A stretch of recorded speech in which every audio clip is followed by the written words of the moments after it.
You're sitting there right now with a roof over your head, scrolling like winter is just a vibe. But let me ask you something. What's your plan when the temperature drops and the world stops pretending it's in control? The cold doesn't care about your opinions, your politics, or your tough guy fantasies. Picture this. A power outage at 2 a.m., the furnace dies and the wind starts hitting your house like it's trying to collect a debt. Your phone is at 18%, the roads are ice, and help is busy helping itself. Winter emergencies aren't dramatic. They're quiet, fast, and stupidly lethal. Here's what I know with absolute certainty. Most people don't freeze because they lack courage. They freeze because they lack systems. They buy a cute coat, a few candles, and confidence, then act shocked when thermodynamics wins. Today I'm giving you the critical winter survival items every prepper should own.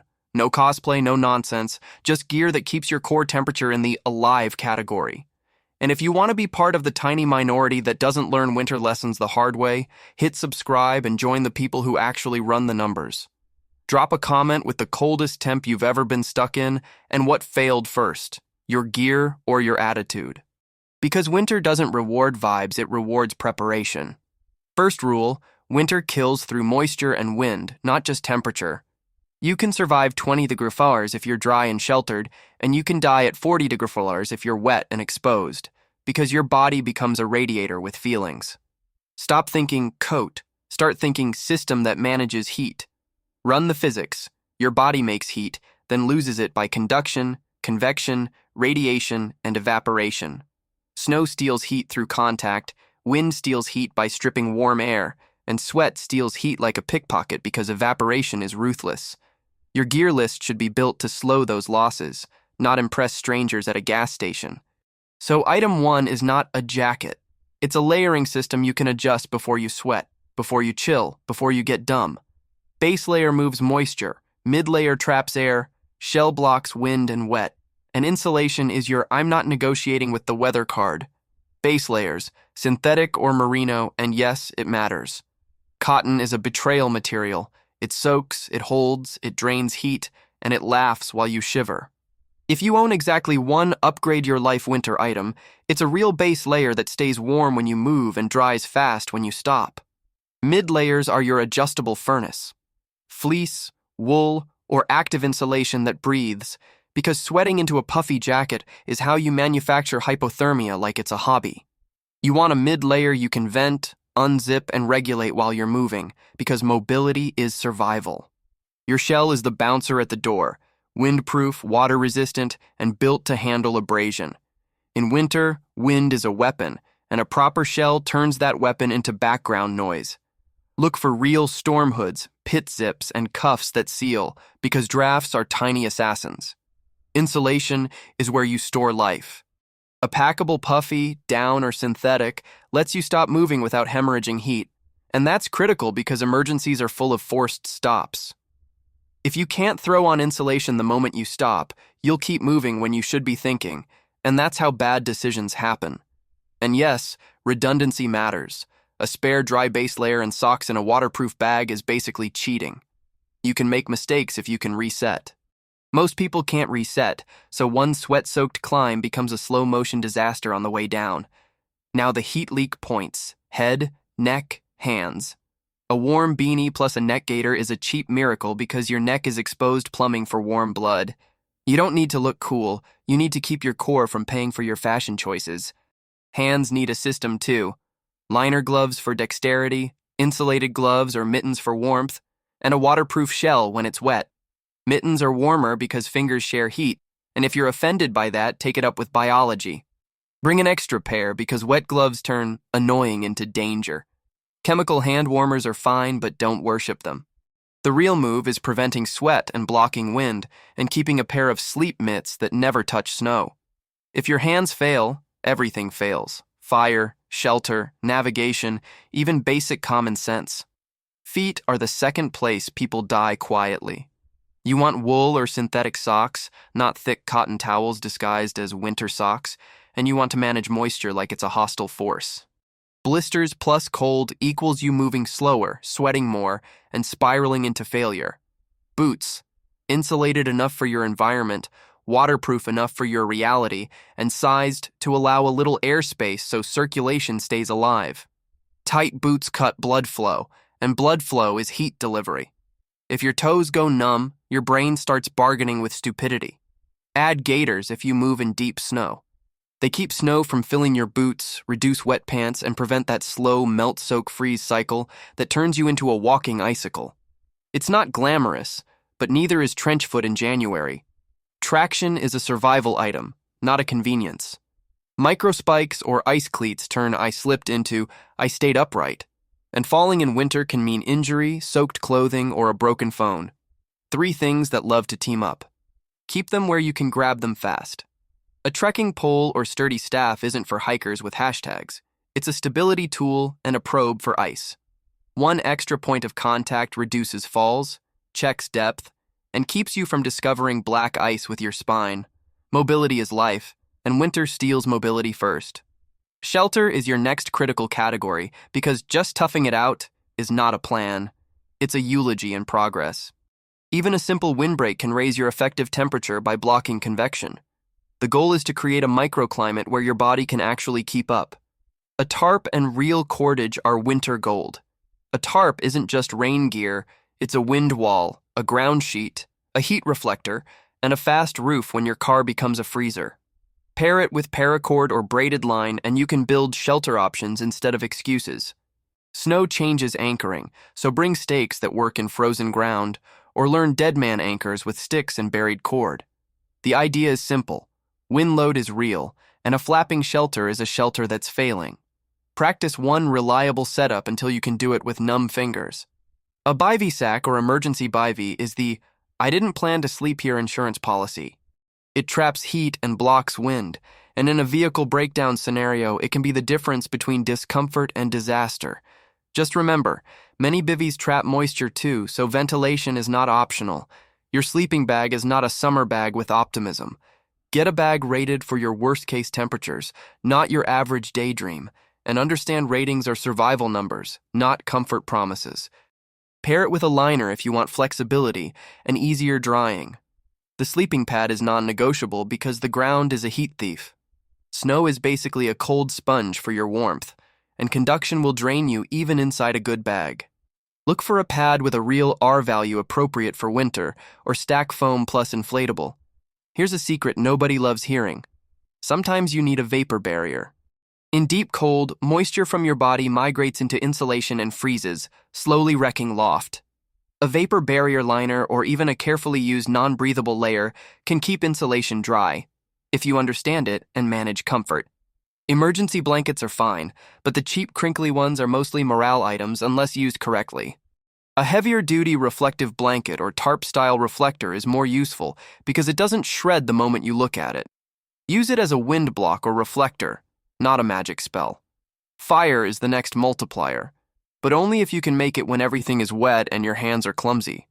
You need redundancy, at least 3 ignition methods plus prepared tinder that isn't dependent on perfect conditions. Winter punishes single points of failure like it's personal. Tinder is where most people fail because they bring hope instead of materials. Cotton balls with petroleum jelly, waxed tinder tabs, resin-rich kindling, or commercial fire starters that light fast and burn hot. That's what you want. Your job is to buy time for wet wood to catch. Carry a lighter that lives in your pocket, not your pack, because lighters get cold and hands get slower. Add storm matches sealed in a case and a ferro rod as your no moving parts option. Practice one-handed fire making because one hand might be busy holding sanity together. A stove is often smarter than an open fire in winter, especially for melting snow and making hot water fast. Canister stoves can struggle in deep cold unless you manage the canister temperature, while liquid fuel stoves handle cold better but require more skill. Choose based on your reality, not influencer aesthetics. Fuel is life, so treat it like it. Cold reduces efficiency, wind steals heat, and snow-melting drinks fuel like it's thirsty. Store fuel safely, calculate extra, and don't pretend you'll just make a bigger fire when you're exhausted and daylight is gone. Your cook kit should be simple. A pot that melts snow efficiently, a lid, and a windscreen. A lid can cut fuel use dramatically because you're not heating the entire sky. Also, bring a spoon that won't snap, because eating with a broken utensil is the kind of comedy winter loves. Water is tricky in winter because everything freezes, including your brain if you forget hydration. You need containers that survive freezing cycles and wide-mouth bottles that don't ice shut as easily. Keep water close to your body or insulated, and never let cold trick you into dehydration. Melting snow is not free water. It's fuel and time. Start with a little liquid in the pot to prevent scorching, and understand that fresh powder yields less water than you think. If you're relying on snow, your fuel plan better be real, not inspirational. Filters can crack when they freeze, and a cracked filter can become a confidence scam.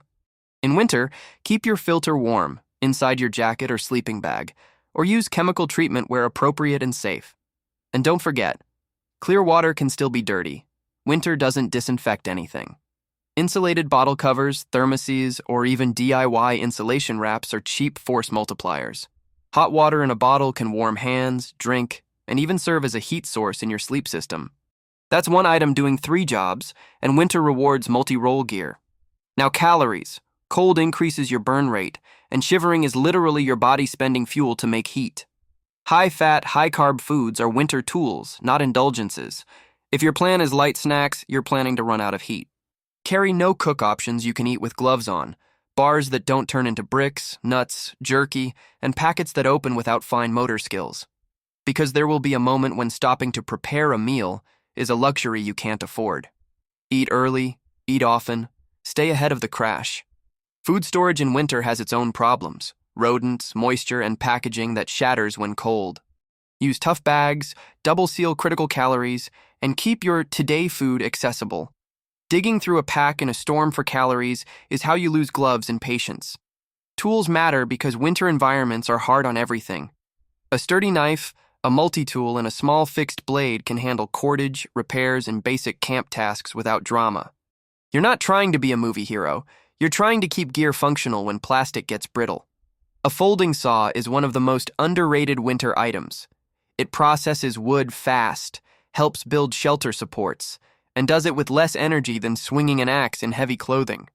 Energy conservation is survival, and the saw is an efficiency machine. A compact shovel is for vehicles, shelter building, windbreaks, and digging out when the world decides to trap you.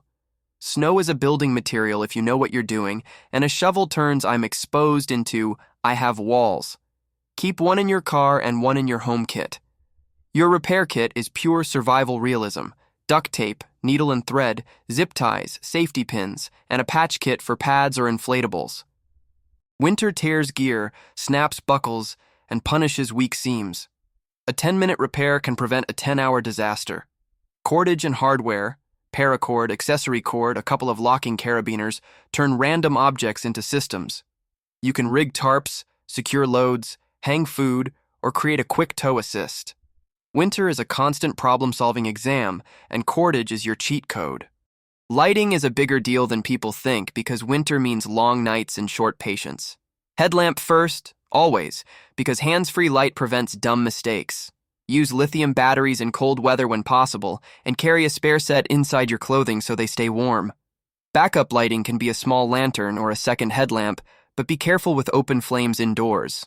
Candles can help, but they also create fire risk and carbon monoxide problems when paired with bad ventilation choices. The goal is to survive the night, not star in a tragic headline. Power is cold's favorite hostage, so carry a power bank that can handle low temperatures and keep it insulated. Phones die fast in cold because battery chemistry slows down, and your "I'll just call someone" plan collapses quietly. Keep cables short and protected, and charge before you're desperate. Communications shouldn't be just a phone. A weather radio or emergency radio gives you information when networks get flaky, and information is a force multiplier. Knowing the storm track, wind changes, and warnings helps you move early instead of reacting late. Navigation is still a thing even in 2026 because batteries die and GPS lies when you're cold and confused. Keep a local map, a compass, and the basic skill to use them.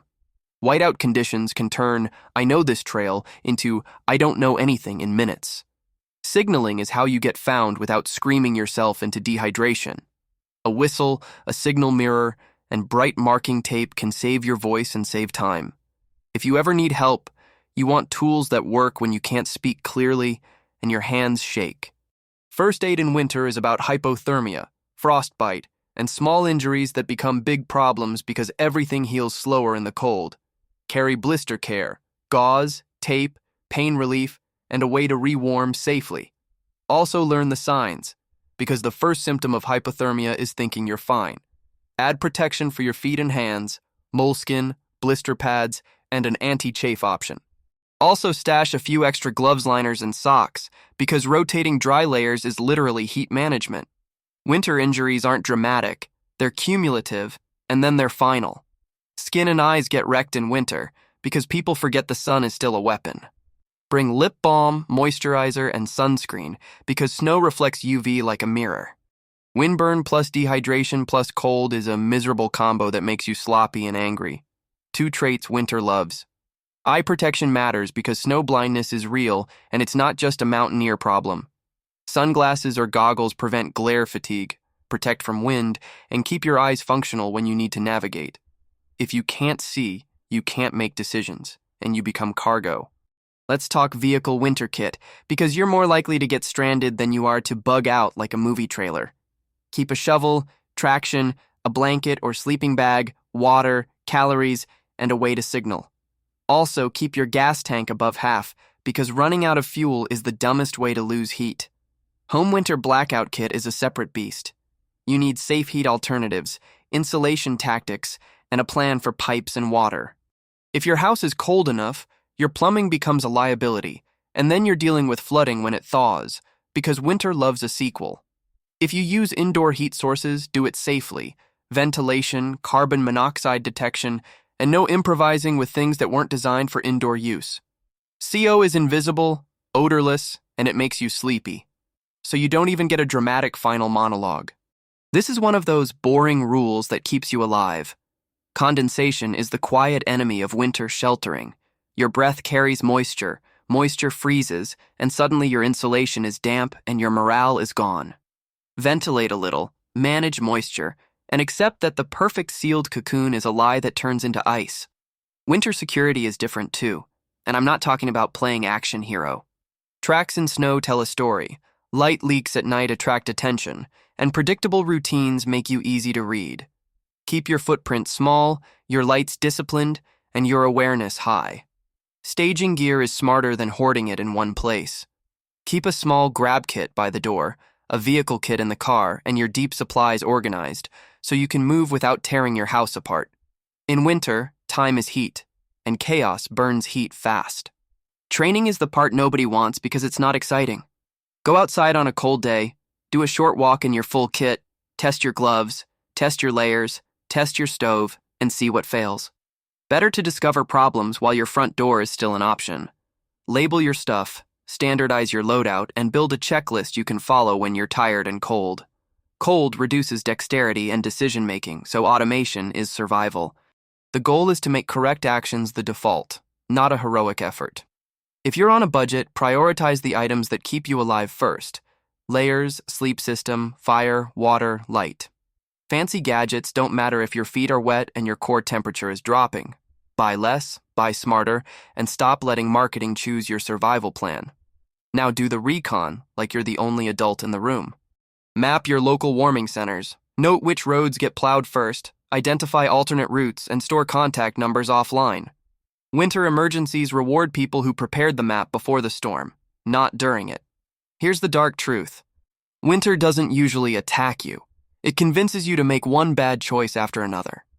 You sweat because you overdressed, you stop because you're tired, you get wet because you rushed, and then you get confused because your brain is literally cooling down. That's the whole trap. So right now, in plain language, your winter survival essentials are a real layering system, spare dry socks, insulated boots, traction, a shelter option, a proper sleep system, redundant fire, a stove and fuel plan, water that won't freeze you out, calories built for cold, reliable light, basic navigation, signaling, and a winter-focused first aid kit. If you're missing any of that, you're gambling. You can keep scrolling and hope winter is gentle this year, or you can build a kit that doesn't care what the forecast says. Tonight, pick 3 upgrades you can do immediately: layers, traction, sleep system, and write them down like you mean it. Because the cold is coming either way, and surviving it is a choice you make before you need it.